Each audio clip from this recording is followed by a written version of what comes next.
మామ కొన్ని మూవీస్ ఉంటాయి. ఆ మూవీస్ ఒక లాంగ్వేజ్‌లో హిట్ అవుతాయి. అబ్బా! అక్కడ హిట్ అయ్యాయి కదా! అని తెచ్చి రీమేక్‌లు చేసి మన తెలుగులో రిలీజ్ చేస్తారు. అలా రిలీజ్ అయ్యి చాలా పెద్ద హిట్స్ అయిన మూవీస్‌ని చాలానే చూసాం. కానీ అలా రీమేక్‌లు చేసి పెద్దగా సక్సెస్ అవ్వని మూవీస్ కూడా చాలానే ఉన్నాయి మామ. అలాంటి మూవీస్ గురించే ఈ వీడియోలో మనం డిస్కస్ చేసుకోబోతున్నాం. మరి లేట్ చేయకుండా వీడియో మొదలుపెడదామా? Audio Jungle. హాయ్ హలో నమస్తే and welcome to news three people. ఈ లిస్ట్ లో చాలా మూవీసే ఉన్నాయి. బట్ తెలిసిందేగా నేను మూవీ లిస్టింగ్స్ తో వచ్చాను అంటే అది పక్కాగా 2 పార్ట్స్ గా ఉండబోతుందని. మళ్ళీ డిస్క్లైమర్ లక్కర్లేదుగా. స్పెషల్ గా ఫైనల్ గా నాకు కావాల్సింది మీకు మంచి కంటెంట్ ఇవ్వడం మావా. మీరు అర్థం చేసుకుంటారనే కోరుకుంటున్నాను. అండ్ ఈ వీడియోకి 2K లైక్స్ టార్గెట్ గా అనుకుంటున్నాం. ఈ వీడియోకి 2K లైక్స్ టార్గెట్ గా కంప్లీట్ అయిన వెంటనే పార్ట్ 2 తో వచ్చేస్తాం. Now let's get into the video. Number 1 వచ్చేసి తిరుపతి. అదేనండి మన తెలుగులో అన్నవరం. పవన్ కళ్యాణ్ గారికి రీమేక్స్ కనెక్షన్స్ బాగా ఉన్నాయి మామ. మాటని జాగ్రత్త రోయ్. రీమేక్స్ తో మంచి హిట్స్ కొట్టారు అని చెప్పబోతున్నా నువ్వే కెలుకుంటున్నావురా, సైలెంట్ గా ఉండు. తిరుపతి 2005లో పెరారసు గారి డైరెక్షన్ లో తలపతి విజయ్ గారు యాక్ట్ చేసిన ఈ మూవీ తమిళ్లో చాలా పెద్ద బ్లాక్ బస్టర్ అయింది మామ.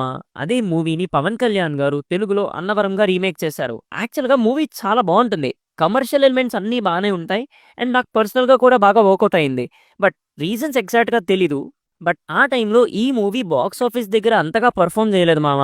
ఇప్పుడు కొంతమంది ఫ్యాన్స్ వచ్చేసి కామెంట్ సెక్షన్ లో అన్నవరం హిట్, కమర్షియల్ గా కూడా హిట్, బ్లాక్ బస్టర్ అని అంటారు. అన్నవరం హిట్ అయితే ఖుషి తర్వాత చాలా ఇయర్స్ కి బ్లాక్ బస్టర్ పడ్డాయి అని జల్సా అండ్ గబ్బర్ సింగ్ ని ఎందుకు సెలబ్రేట్ చేసుకుంటున్నారు మీరే చెప్పండి ఫ్యాన్స్ బ్రో.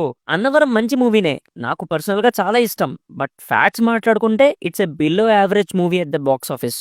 నీ బాధ అర్థమైందిలే కానీ నెక్స్ట్ మూవీకి వెళ్ళు. మన నెక్స్ట్ నెంబర్ 2 మూవీ వచ్చేసి లగే రహో మున్నాబాయ్. అదేనండి శంకర్ దాదా జిందాబాద్. ఇంకా ఈ మూవీ తర్వాత చిరంజీవి గారు పాలిటిక్స్ లోకి వెళ్ళిపోతున్నారు, మళ్ళీ మూవీస్ తీరు అని ఒకవైపు talk. Already Shankar Dada MBBS remake of Munnabhai MBBS ఎంత పెద్ద హిట్ అయిందో చూసాం. సేమ్ అదే టైటిల్ అండ్ అదే హీరో అండ్ అదే డైరెక్టర్ చేసిన మూవీ లగే రహో మున్నాబాయ్ మూవీకి రీమేక్. ఇంకో వైపు చూస్తే డిఎస్పీ గారి super hit album movie release అయ్యాక అల్లు అర్జున్, రవితేజ, ప్రభుదేవ గారు, నాగబాబు గారు ఇలా క్యామియోలని టాక్. ఇదంతా ఒక ఎత్తు అయితే ప్రీ క్లైమాక్స్ లో జల్సా బీజిఎం తో పవన్ కళ్యాణ్ గారి అపీరెన్స్ అంట. అబ్బబ్బబ్బా, మళ్ళీ ఇంకో ఇండస్ట్రీ హిట్ బాస్ కౌంట్ లో యాడ్ చేసుకున్నాడ్రా అనుకున్న ఈ మూవీ రిలీజ్ టైం కి కట్ చేసి చూస్తే మూవీ ఫ్లాప్ మావా. మూవీలో ఉన్న గాంధీ గారి పోర్షన్స్ కి ఎవరు కనెక్ట్ అవ్వకపోవడం, మనందరికీ అలవాటైన హీరోయిన్ వదిలేసి న్యూ ఫేస్ తో రిస్క్ చేయడం, అండ్ బాస్ నుంచి లవ్ స్టోరీ కూడా ఆ టైంలో జనాలు యాక్సెప్ట్ చేయలేకపోయారో ఏంటో తెలియదు కానీ మామ, బాస్ స్టార్డమ్, క్యామియోస్, మ్యూజిక్ ఇలా ఏవి మూవీని కాపాడలేకపోయాయి. సో ఇలా పెద్ద హిట్ మూవీని రీమేక్ చేసినా కూడా శంకర్ దాదా జిందాబాద్ మూవీ బాక్స్ ఆఫీస్ దగ్గర ఫెయిల్ అయింది. ఇప్పుడు మన నెంబర్ 3 వచ్చేసి జంజీర్. తుఫాన్ అండి, రామ్ చరణ్ గారి ఫ్యాన్స్ ఎప్పుడో మర్చిపోయిన సినిమా. ఈ మూవీ 1973లో వచ్చిన జంజీర్ అనే సూపర్ హిట్ మూవీకి రీమేక్. హిందీలో సేమ్ టైటిల్ తో రీమేక్ చేశారు అండ్ తెలుగులో తుఫాన్ గా రిలీజ్ చేశారు. మెగాస్టార్ కొడుకు బాలీవుడ్ ఎంట్రీ మరుపు రాని విధంగా ఉండాలి అని అనుకున్నారు అందరూ. కానీ మర్చిపోయేలా జరిగింది ఆ మూవీ పర్ఫార్మెన్స్. అప్పట్లో ఈ మూవీ మీద ట్రోల్స్ అండ్ కామెంట్స్ పీక్ లెవెల్లో జరిగాయి. ఈ మూవీ బాక్స్ ఆఫీస్ దగ్గర ఫెయిల్ అవ్వడమే కాకుండా రామ్ చరణ్ గారి యాక్టింగ్ మీద, ఎక్స్ప్రెషన్స్ మీద పీక్ నెగిటివిటీని తీసుకొని వచ్చింది. హిందీ బాక్స్ ఆఫీస్ దగ్గర ఫెయిల్ అయిందిలే కానీ మగధీర లాంటి ఇండస్ట్రీ హిట్ ఉంది కదా, తెలుగులో కొద్దో గొప్ప కలెక్షన్స్ చేస్తాదిలే అనుకుంటే తెలుగులో కూడా డిజాస్టర్ గా మిగిలిపోయింది మామ ఈ మూవీ. అసలు రామ్ చరణ్ గారి ఫిల్మోగ్రఫీలో ఈ మూవీ ఒకటి ఉంది అని కూడా జనాలు మర్చిపోయారంటే అర్థం చేసుకోండి.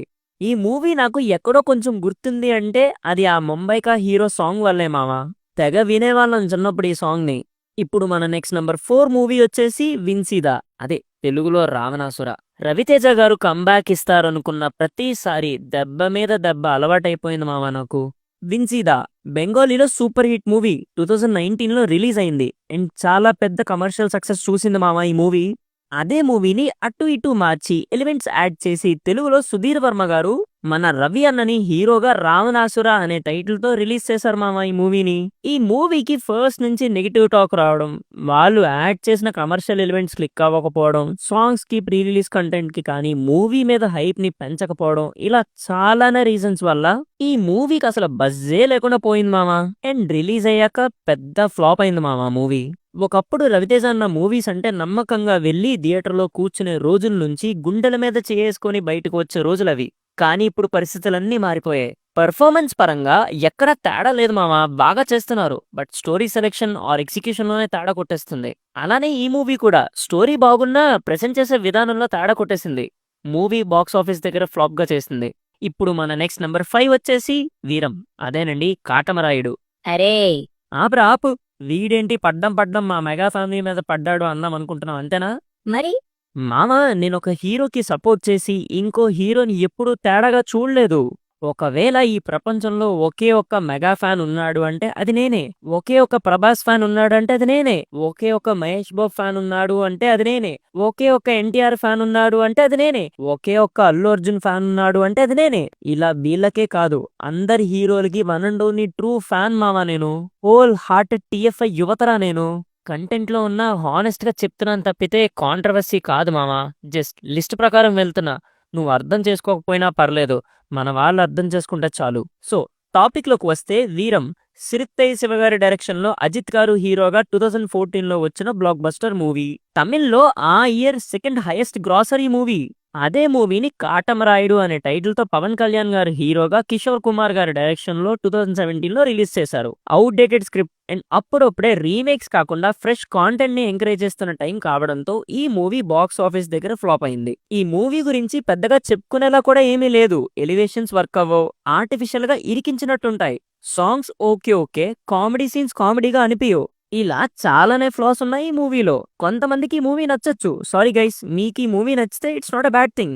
ఎవరి ఒపీనియన్స్ వాళ్ళవి. బట్ ఫైనల్ గా మూవీ రిజల్ట్ గురించి మనం మాట్లాడుకుంటే ఈ మూవీ బాక్స్ ఆఫీస్ దగ్గర పెద్దగా పర్ఫామ్ చేయలేకపోయింది. మీకు గుర్తుందో లేదో, బాగుందన్నా, నిజంగా బాగుందన్నా, అరే బాగుందంటున్నానా అనే మూవీ టెంప్లెట్ ఈ మూవీ రివ్యూ నుంచే వచ్చింది. సో మన నెక్స్ట్ నెంబర్ 6 వచ్చేసి and the last movie in the list ఆత్మరక్షక.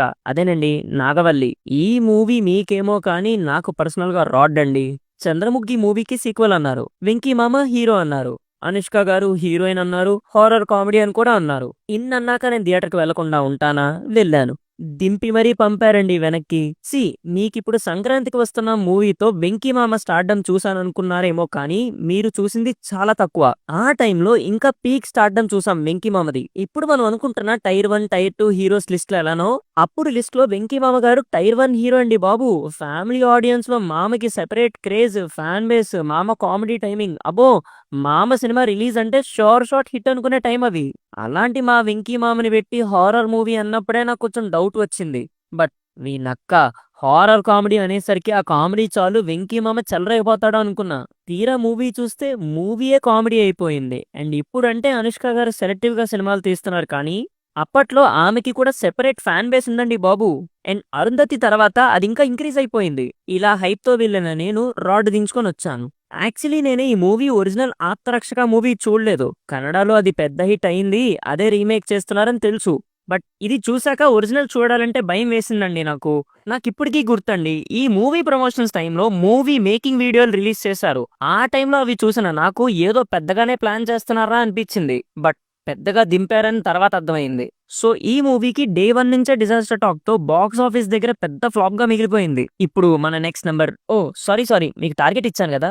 Okay ఆ 2K లైక్స్ టార్గెట్ ని కంప్లీట్ చేయండి. పార్ట్ 2 త్వరగా రెడీ చేస్తాం. సరే మరి ఈ వీడియోని ఇంతవరకు చూసారంటే మీకే థ్యాంక్ యూ సో మచ్. మళ్ళీ మీకే థ్యాంక్ యూ సో మచ్. మళ్ళీ నెక్స్ట్ వీడియోతో మళ్ళీ కొత్త కాన్సెప్ట్ తో మళ్ళీ మీ ముందుంటాను. Until then take care and bye by.